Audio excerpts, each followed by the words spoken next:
Hello, I'm Frank Bennett, an affiliate member of the NCTSN, working to provide more information and follow-up for parents and facilitators who are using the Resource Parent curriculum.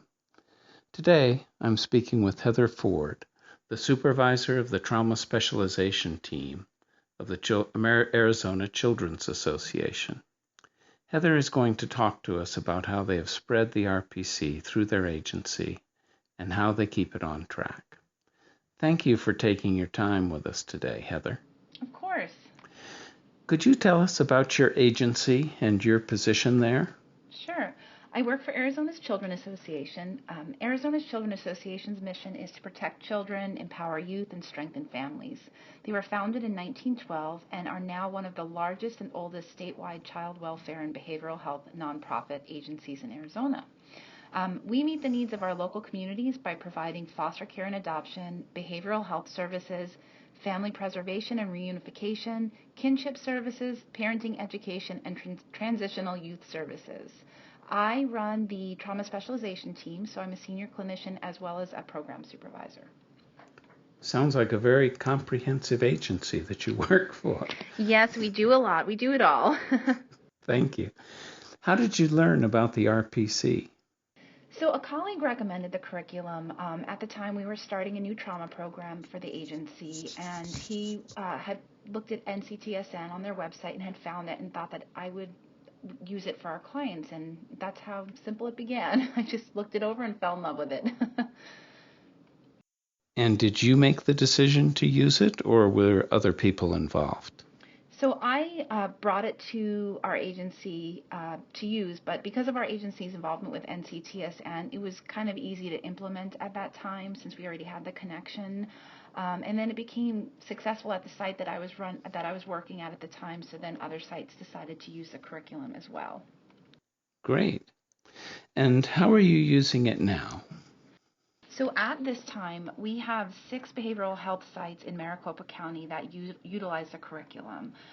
We offer it to families on the waiting list for therapy, as well as those who are in ongoing therapy, and they use it in conjunction with that. So if a child's going in for individual therapy, the parent may attend PTTC, and so that's how we've utilized it in that way.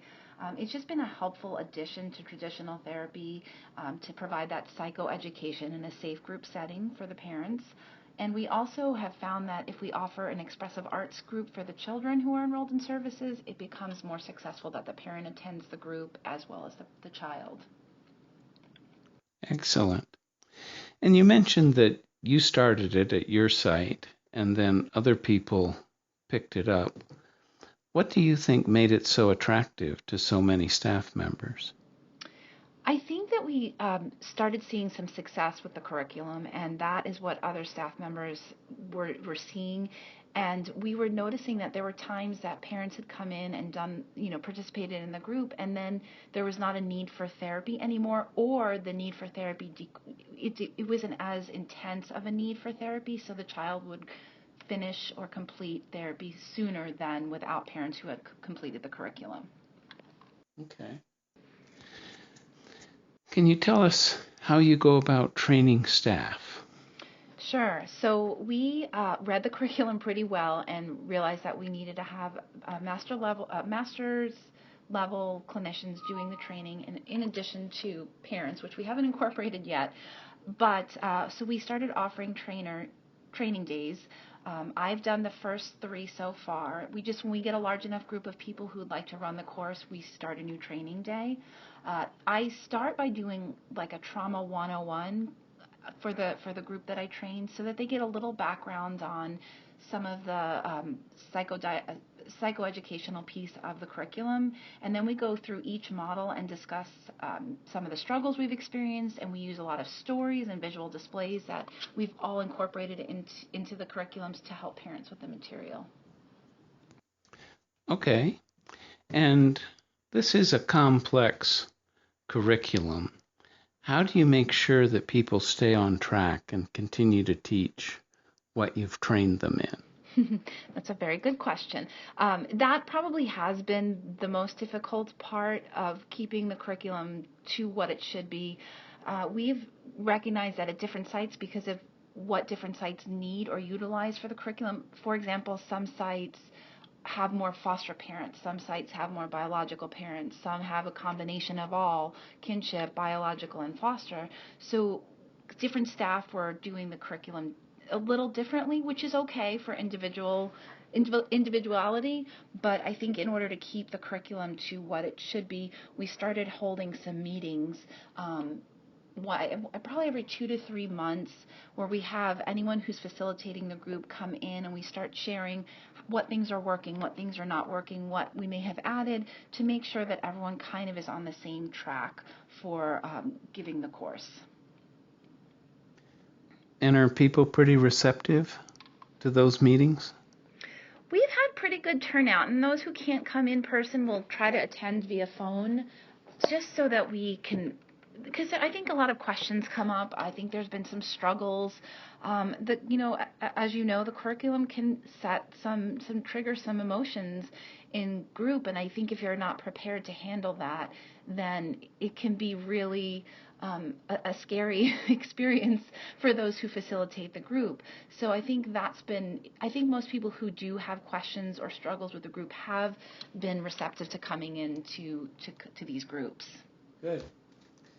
And you mentioned that a lot of different types of parents, foster parents, kinship parents, birth parents, do you separate them out, or do they all come to the same group? Good question. So we've had a lot of discussion about that, but like I said before, it was a lot of our groups, or a lot of our sites have different makeups of the families that come into the groups. So for example, one of our sites really does have a high foster parent population, so they tend to just have groups with foster parents, whereas the site that I worked at, we had a large biological parent group component, and then we would add in foster parents. So I think we really haven't had the ability to separate them. It's just kind of who we can get to come in at the time. And believe it or not, we've had some really good experiences combining the different parents in the group.